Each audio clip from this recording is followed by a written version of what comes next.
what type of failures are easy to handle and what type of failures are not easy to handle.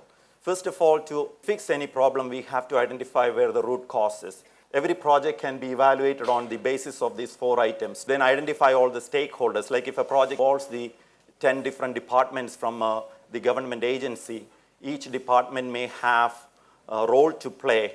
And for each department's role, we can see whether all these 4 items are taken care of. And if they are all taken care of, chances are that project was a great project and it will benefit the society for a very, very long time.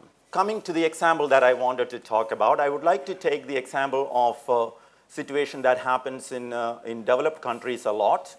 And I'm not saying that it is wrong or right or bad or failure, or that's not my objective. In some places it must have been a success, in some places it must have been a failure, but that's not my objective. My objective is to point out that a decision made by one department can result in good for that department, but it could result in bad for some other departments. And it can even harm the society also, but it can be very subtle. It may be not visible to the human eyes very easily. Unless there is some really root cause analysis of this nature, it won't come out. If we don't look at all these 4 aspects of every decision maker, this type of failures may not even come out. So I would like to show this bus as an example. This example is totally relevant to us, to Trivandrum city, and it probably will be always relevant. That's why I wanted to take this example, because I don't want to associate this to a problem that we are familiar with. So this is a situation where some transport department decision makers thought and decided that if we attach 2 buses together, then we might be able to bring down the overall operating cost and still take care of the total demand and be able to cater to all the needs of the society, but at the same time, we can bring down the operating cost a lot. Because when you have 2 buses together, you need only 1 bus operator. Like in here, we have 2 operators in a bus, but in developed countries, there is only 1 operator. He drives. There is no such thing as conductor because people will either drop the money or the driver may assist in collecting the money, but it is not really monitored like it's done here. In developed countries, we already saw that people have a lot of value. Like people are seen as great blessings. Unlike here, people are the value proposition of a developed nation. So if we can spare 1 driver and release him, maybe we can use him for something else. So that's also driving motivation. So for some reason, they decide like this. They attach 2 buses together, and they are able to cater to the need of the society with less number of operators, meaning less number of bus drivers. Like half the drivers are going to go home. That's what it means. And they don't have to come and start driving the buses. The needs of the community is still taken care of. So it looked like a good solution because it is really brought down the cost of operation for the public transportation department.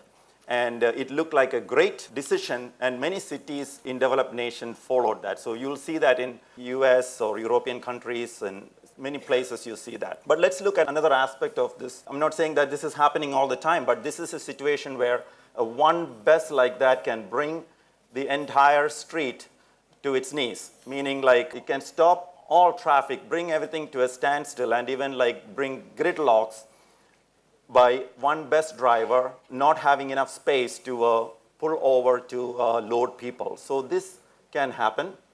So many other situations can happen. And the effect of that decision is kind of goes in many areas. One is tangible effects, we can say, which is things like this are very obvious, like congestions, noise problems. Indirect effects are also things that we cannot really see, but it is there. Earlier, maybe there was a bus every 10 minutes, and now there is a bus every 20 minutes. Earlier, I didn't really look at the watch because I know that if I miss 1 bus, then I will just get into the next bus. But now I have to look at the watch and plan for it. And if I just missed 1 bus, then I have to wait for another 19 minutes. So that will cause me to look at alternate mode of transportation. I may go into the train, or I may get a cab, or I may go get my bicycle, or decide to drive. So this can also result in the total volumes of demand going down. So what we see here is because of the change in frequency of operation, the service is not as great as it used to be. So this can result in people not relying on public transportation all the time. So that it's an indirect effect of such a decision. It is not realized immediately, but it is realized over a period of time. But what is the economic impact? What happens to these operators? Maybe there were 10,000 operators before, but now there are 5,000 of them have gone home. What will happen to them? They will apply for something called welfare, and another department of the government will come into play.